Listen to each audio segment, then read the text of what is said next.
I'm Adrian Carbajal. Here are your headlines from Central Texas. A chance encounter, a 3-minute conversation, and a decision that may have saved one man's life. After being diagnosed with stage 4 colon cancer, a Central Texas man is hoping to find the stranger he believes was sent to warn him while encouraging other men not to put off getting checked out. Our Juliana Jackson has his story.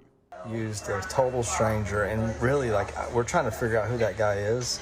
So if anybody down in Belton, Temple, maybe even Carper's Cove. For Lee Ray, the most important conversations are the ones you never expect. I was going to see if I could borrow that cart, but before I do that, can I share my testimony with you? And he was like, awesome. And he goes, I want to share my testimony with you too. Back in April, Lee was at the Texas Communications Expo at the Bell County Expo Center. The stranger Lee met shared how he survived colon cancer. Asked me, he goes, well, have you had a colonoscopy?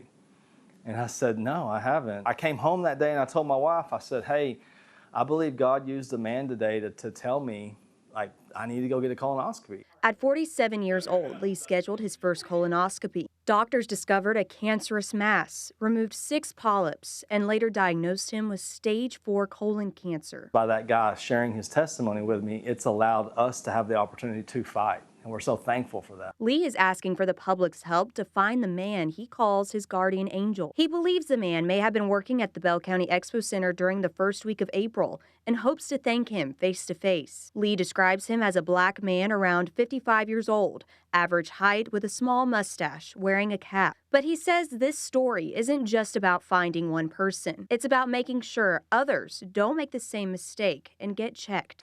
Go to the doctor, figure out what needs to happen, get checks done. As he continues his treatment, Ray says there's one person he hopes to meet again. Thank you so much for being so bold and so obedient to share your testimony. Lee says whether or not he finds the man, he hopes his story inspires other people to get checked early because one conversation and one screening could save a life. In other news, a piece of Central Texas history is now etched in stone. A new memorial in Falls County honors hundreds of freedmen who made the journey to Texas after emancipation. The memorial honors 435 newly freed men, women, and children who traveled from South Carolina to Falls County in 1867. Now, more than a century and a half later, their descendants stood together as the names of their ancestors were unveiled in stone.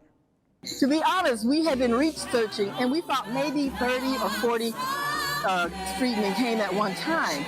We had no earthly idea when we saw the document that there were 435. We're putting our family back together again.